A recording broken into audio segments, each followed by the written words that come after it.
There are a lot of reasons why the New York Giants lost to the Saints today, but the biggest problem with the New York Giants is this man right here. We're going to break it down on today's show, but if you are tired of losing games and tired of watching the Giants find different ways to lose football games and ruin your Sundays, hit that thumbs up icon right now.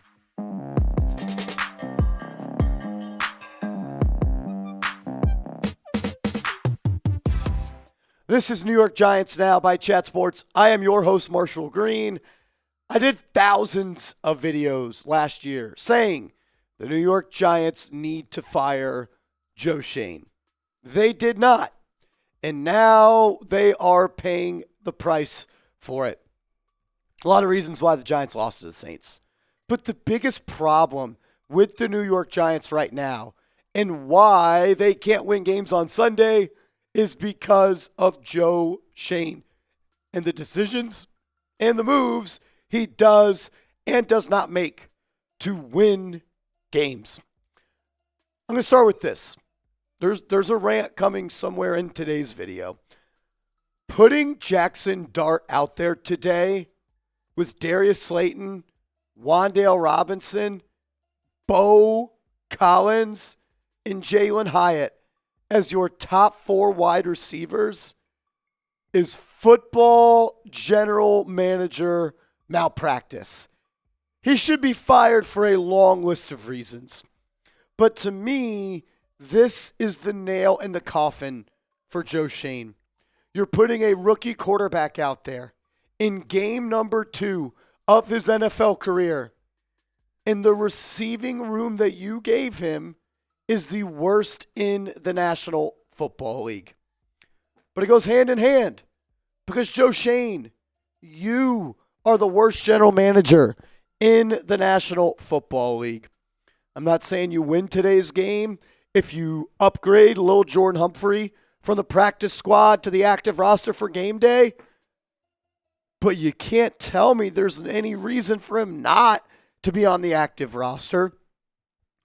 You gave Darius Slayton $36 million in free agency.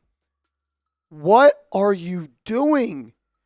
Darius Slayton had 39 catches last year, and he had 7 drops. So that essentially means every 5.5 catches he had last year, he dropped the football. And guess what he did today? He dropped the football. But even worse, he also fumbled the football.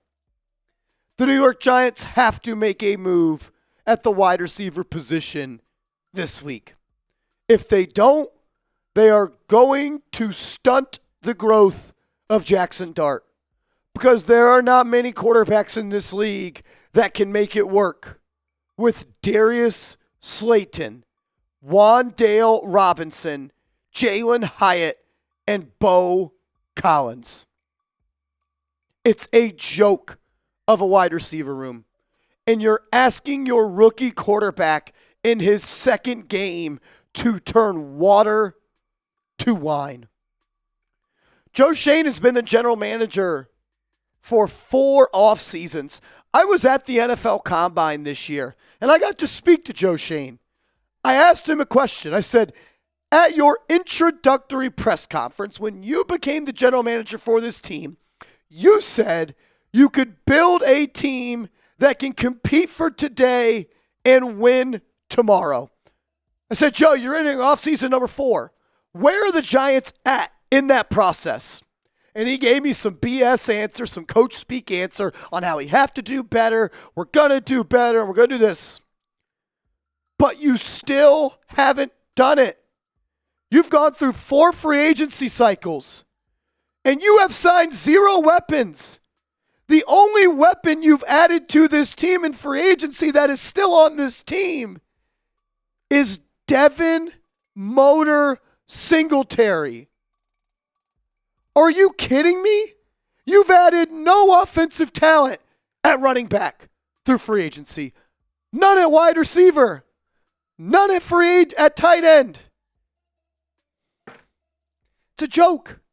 It's an absolute joke the way that Joe Schoen has gone about improving this roster in NFL free agency, the trade market, and all of that. But the worst part about it is he is one of the worst drafting general managers I have seen in my life watching and covering the National Football League.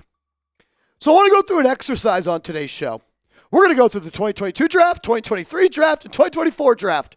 And we're only going to really look at picks inside the top 3 rounds. Because you should be batting about 75% if you want to be an elite GM. Kayvon Thibodeaux, pick number 5. I will give that a green check mark for Joe Schoen, even though he hasn't really lived up to the number 5 overall pick, and I think he's having a great year this year. Evan Neal. Doesn't matter if I liked him. Doesn't matter if you liked him. We're not the GM. That's a green. That's a red X. It's a red X for Evan Neal. Wan'Dale Robinson, 43rd pick in the NFL draft. Is Wan'Dale Robinson a bum? No. Is Wan'Dale Robinson a good football player? Not really. Wan'Dale Robinson would be a really good wide receiver 5. You don't pick wide receiver 5s in round 2. Joshua Ezeudu, pick 67. You're supposed to find impact players at pick 67. He's always hurt. He's not a starter. And he's a bad pick. Cor'Dale Flott, pick 81. Is this a good pick? No. Is this a bad pick? Kind of, yeah. You're not getting a starter out of Cor'Dale Flott. You're having to play a game of back and forth between him and Deonte Banks. So you picked one adequate starter with 5 picks inside the top 81. The entire draft class wasn't much better. Daniel Bellinger, I'd say it's a good pick. Dane Belton's a nobody. Micah McFadden's a good pick. DJ Davidson, depth D tackle in the 5th round. Okay. Marcus McKeithen off the football team. Darian Beavers off the football team. So Thibodeaux was a good pick. Bellinger, good pick. McFadden, good pick. You made 11 picks here? Three good picks out of 11. Let's move on to 2023. Deonte Banks, bust. Just like Evan Neal. John Michael Schmitz, bust.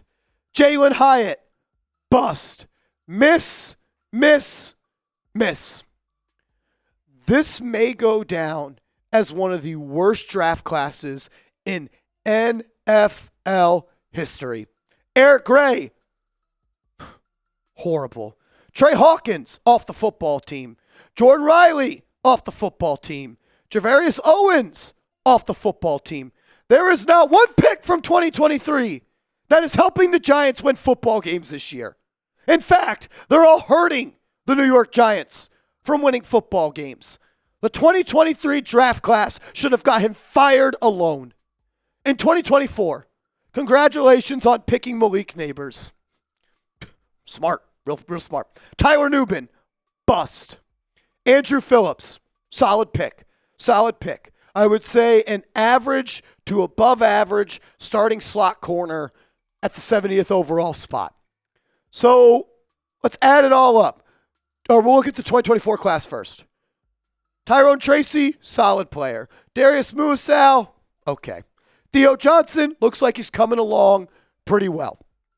So Joe Schoen has made 11 picks in the first 3 rounds of the NFL draft, excluding 2025. I think it's too soon to talk about that. He's made 11 picks. 11 picks.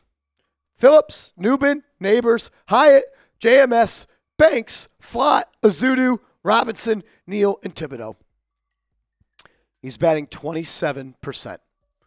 27% in the first 3 rounds. And that's while calling Andrew Phillips a hit. And I think Andrew Phillips is a good pick. For pick 70, it's about a B. But I'll round up. 3 of 11 picks. It was so obvious to fire Joe Schoen after last season. It was so obvious. So obvious that John Mara said to the media, if I'm feeling this way next year, we're going to be having a different conversation. I'll give everybody a piece of advice in life. If you are 1X, Like, if you are one more thing away from doing something, if I'm one more bad show away from being fired, if you're one more mistake of your job from being fired, your job should just fire you. You did so many things to be one more bad thing away from being fired that you shouldn't ever just have to make one more mistake. Joe Schoen should have been fired last year. He was one more bad offseason away from being fired. And guess what he had? Another bad offseason. When someone shows you who they are in life, believe them. They're showing you. Joe Schoen's a bad GM. He's the problem with the New York Giants. And you should have fired him last year. But you didn't. And you brought him back. And you let him draft a quarterback. And that is why bad organizations stay bad. And that's why the Giants have been the second worst franchise in the NFL since 2017. Like, just think about it like this. The day John Mara decided to keep Joe Schoen, he spoke to the media and said, I better see results and I better see them fast. If I'm feeling this way, next year we'll have a different conversation. He was on thin ice, already on the hot seat, and you let him draft a quarterback. Look, Brian Daboll deserves a lot of blame too. Brian Daboll has not been a good head coach for the New York Giants. I truly do believe Joe Schoen has done more harm to this franchise, though, than Brian Daboll. Who's more to blame, Schoen or Dabes? You let me know. This Giants Nike Polo is on sale. The deal only lasts for today. It was $70. Now it's $42, and you can get it at chatsports.com/Giants Polo. Use code ACORN to get that deal today. All right, I've done a lot of talking today. I'm about talked out, to be quite honest with you. I'm sick of it at this point. Andrew Connell, where are you at right now with the Giants and I guess everything we've said on today's show? Yeah, I mean, I think specifically right now you just looked at a lot of macro issues, which is where you're going to be when you're 1-4 in the 5 games into the season. It's obvious that the season is not going the way we hoped, so it makes sense to look at the macro issues. The micro issues in today's game, pretty simple. I think a lot of times we try and overthink it and say, oh, this, that, so many things. Bottom line is turnovers. Turn the ball over 5 times. Don't force any turnovers. You're not going to win. I think you said, like, if we looked at that stat, it probably would be ridiculous. It would be a sub 1% because maybe one time one team did it. But that's really what it boils down to. And that's a sign of a larger issue of attention to detail and paying attention and focus from the Giants team. And it wasn't the rookies. It was the veterans. It was the rookies. It was everyone. So it's not on one guy. Dart turned the ball over. Thibodeaux turned the ball over. Slayton turned the ball over. And I think the most frustrating thing for the fans, for the team, for everyone is that the team shows flashes of being good. Look at the first 2 drives of the game. The offense ran the ball right down the field and looked like they could not be stopped. The defense got a 3-and-out on the first drive of the game. They played that complementary football that we've been begging and calling for. And they showed they can do it, and then they hocus pocus, boom, gone, right? Take it right away. It's like a magic show. I don't get how you go from doing something so well to doing something so bad within the span of a single game. So I think that's where I'm at. It's frustrating, and especially because this was a game that Giants came into thinking they were going to win, had a good chance to win, and now the schedule gets pretty tough. We look ahead to Philly next week. I think is it Philly, Denver, Philly, or Philly? Philly, Denver, Philly, 49ers. So these games are not going to get easier, and Giants need to clean it up. It's really that simple. There's people in the comments section of the video we did earlier, and people are like, Marshall, why would we trade for a wide receiver? We're not making the playoffs. I don't know how else to say it clearer. So I'm going to ask you to say the words that I'm saying in a different voice. It's not about winning games. It's not about making a playoff push. It's giving your rookie quarterback a chance to have success. Because I don't see a world where – do you think that Saints defense was good? No. Okay. The Giants had all day to throw a lot of times. The play that I felt like I saw most often was Dart moving around, time to throw, going through his reads, holding on to the ball because presumably no one was open, escaping the pocket, making space, looking downfield, presumably still nobody open. I think that only means one thing, is that guys are not getting open. If guys are not getting open, you probably need some new receivers. So. And if you can't get open against the Saints, how are you going to get open against the Eagles and the Broncos and the Niners and the Packers and all the teams the Giants have to play left? So I'm not saying to trade for a receiver to go and save Joe Schoen's job. I'm not saying to trade for a receiver to go and make the playoffs. I'm saying to go make a move at the receiver before you stunt the growth of your rookie quarterback and ruin his career. Yeah, Jaxson Dart can learn how to go through his reads all he wants.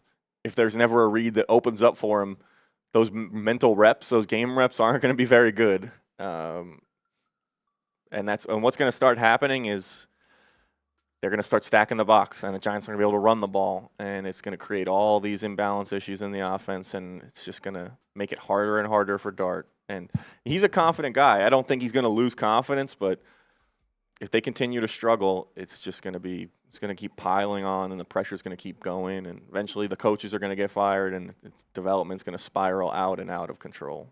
I just think the dudes out there treading water right now, throw them a life raft. Throw them someone that I'm saying this. Throw them someone that can catch the football. Yeah. Beaux Collins, drop today. Jalin Hyatt, drop today. Wan'Dale Robinson, a drop today. Darius Slayton, a drop today. If every receiver you have doesn't get open in one-on-one coverage, doesn't make plays with the ball in his hands, can't make contested catches, and can't make catches, how is a quarterback supposed to have success? Yeah, it's not setting him up for success at all. And a lot of people, when they look at situations, they'll think about the offensive line, and the Giants' offensive line can be better, but I don't think it's the biggest issue for their offense right now. No, it's not. It's the playmakers. And all right, I think we've been calling for them to maybe build the team inside out for years instead of getting receivers and not being able to protect. But you got to do that second part. You got to do the out. The inside, if the inside's good, doesn't matter if there's no one to throw the ball to. So. And I think we've learned through 4 years of watching Daboll and Kafka, they're not elite schemers. They don't scheme people wide open. There are rarely blue shirts or white shirts running wide open. Mm-hmm. So if you can't scheme people open and you don't have guys that can get open, you probably need to go out and look to add players that get open, that catch the football, that make plays after the catch, that can make contested catches. Is there somebody out there? I don't know. Are there people that are employed by other teams or free agents that are better than what the Giants have? Call me an idiot. I believe so. Can't be worse based on what we saw with the drops, turnovers. So we'll see. I don't know. Trade something. Something needs to happen. Something needs to change because, like you said, it can't get open against the Saints. Good luck against the Eagles. You're in trouble. This team could get shut out by the Eagles next week. And it's coming on Thursday. Look, I don't think Brian Daboll is off the hook. I'm not letting Brian Daboll off the hook. People are saying Marshall's backing Daboll and quitting on Shane. I think I did about 15 videos last year saying clean house. They're a package deal. But I have no faith in Joe Schoen.